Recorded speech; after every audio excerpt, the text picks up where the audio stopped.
নমস্কার আমার প্রিয় বন্ধুরা, আজ আমি নিয়ে এসেছি একদম সহজ আর সুস্বাদু বেসনের মোদক রেসিপি।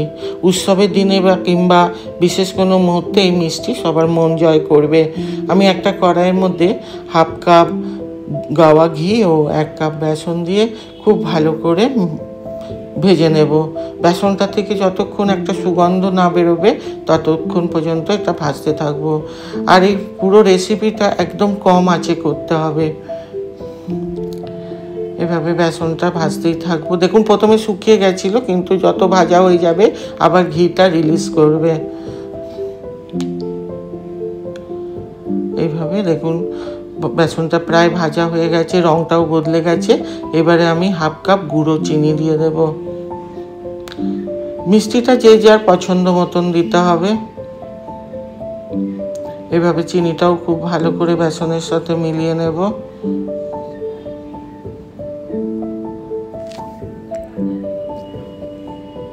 দেখুন খুব সুন্দর এবারে মিলে গেছে। এবারে আমি আগের থেকে জাল দিয়ে গাঢ় করা দুধ 1 কাপ দিয়ে দিয়েছি। দিয়ে সেটাও খুব ভালো করে আবার বেসনটার সাথে মিলিয়ে নেব। নিয়ে একটা জাল দিতে দিতে একদম একটা মন্ডর মতন তৈরি হবে, ততক্ষণ পর্যন্ত আমি এটাকে রান্না করব।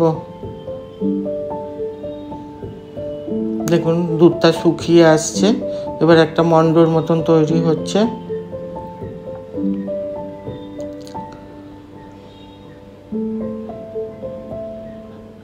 দেখুন একদম শুকিয়ে গেছে, সুন্দর একটা মন্ড মতন তৈরি হয়ে গেছে।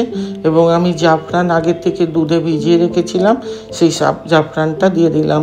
আর যদি জাফরান না থাকে তাহলে আপনারা একটু ছোটো এলাচের গুঁড়োও দিয়ে দিতে পারেন। জাফরানটা দিলে কি একটা অন্য ধরনের গন্ধ হয়, কালারটা সুন্দর আসে, সেই জন্যেই দেওয়া। আপনারা ছোটো এলাচও দিতে পারবেন।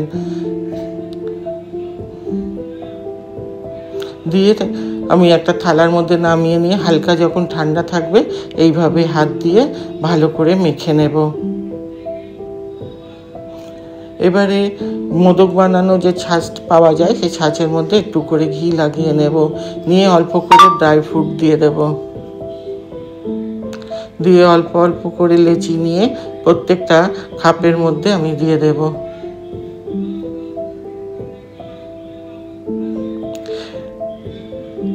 সামনে গণেশ চতুর্থী আসছে, সেই সময়ও আপনি বানাতে পারেন। গণেশজির এটা একদম মহাপ্রসাদ। এইভাবে ভালো করে এবার চিপে দেব এবং পেছন দিকটায় হাত দিয়ে একদম প্লেন করে নেব।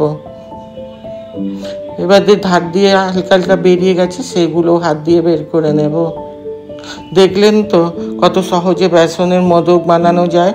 যদি ভিডিওটা ভালো লাগে তবে লাইক, শেয়ার, সাবস্ক্রাইব করতে ভুলবেন না। আবার দেখা হবে নতুন রেসিপি নিয়ে। ধন্যবাদ।